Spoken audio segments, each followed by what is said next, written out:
Hi friends, ఈరోజు సింపుల్గా బెండి fry చేస్తున్నాను. ఇప్పుడు తయారు చేసే విధానము చూసాము. ముందుగా పొయ్యి పైన కడాయి పెట్టి అందులో ఒక 2 గరిటెల ఆయిల్ వేసుకోవాలి. ఆయిల్ వేసుకొని ముందుగా సన్నగా తరిగిన 1/2 కిలో బెండకాయలను కడాయిలో వేసి మంచి దూరగా వేయించుకోవాలి.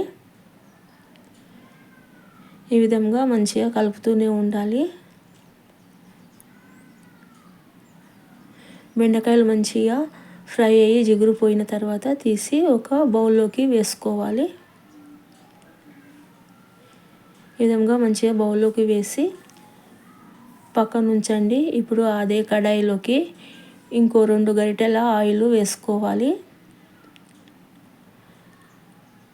ఆయిల్ వేసుకొని వేడెక్కిన తర్వాత 1 స్పూను ఆవాలు, 1/2 స్పూను జీలకర్ర, 1/2 స్పూను మినపప్పు, ఒక 2-3 పచ్చిమిరపకాయలు సన్నగా తరిగి వేసుకోవాలి. అలాగే 3 మీడియం సైజు ఆనియన్ సన్నగా చాప్ చేసి వేసుకోవాలి. ఈ విధంగా మంచిగా మొత్తం వేసుకొని కొద్దిగా కరివేపాకు కూడా వేసుకొని మంచిగా ఒకసారి మిక్స్ చేయాలి. చేసి కొద్దిగా ఆనియన్ రంగు మారిన తర్వాత అందులో 1 స్పూను పసుపు, 1 స్పూను అల్లం వెల్లుల్లి పేస్ట్ వేసి పచ్చివాసన పోయేంత వరకు మంచిగా వేయించుకోవాలి. ఈ విధంగా మంచిగా కలిపి పచ్చివాసన పోయిన తర్వాత ఇప్పుడు ఇందులో మనం ముందుగా వేయించి పెట్టిన బెండకాయలు కూడా వేసుకోవాలి.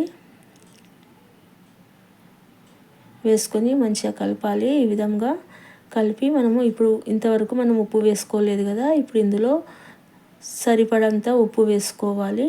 నేను ఇక్కడ 1 స్పూన్ వేసిన, మీరు మీ టేస్ట్కి తగ్గట్టు వేసుకొని మంచిగా బెండికి మంచిగా ఉప్పు కలిసేటట్టు మంచిగా కలిపి ఇప్పుడు కొద్దిగా కొత్తిమీర కూడా వేసుకొని మంచిగా కలపాలి. ఈ విధంగా మంచిగా కలిపి అంతా మిక్స్ అయిన తర్వాత బెండి కూడా మంచిగా ఫ్రై అయిన తర్వాత తీసి ఒక బౌల్లోకి సర్వ్ చేసుకోవాలి. ఇప్పుడు ఒక ప్లేట్లోకి ఒక 2 గరిటెల బెండకాయ ఫ్రై వేసుకొని మంచిగా అందులోకి 2 పుల్కాలతో సర్వ్ చేసుకుంటే ఎంతో టేస్టీ అయిన బెండి ఫ్రై రెడీ అయిందండి. బెండి ఫ్రై చాలా టేస్టీగా ఉంటుంది. Simple and taste. ఒక 10-15 నిమిషాల్లోనే తయారవుతుంది.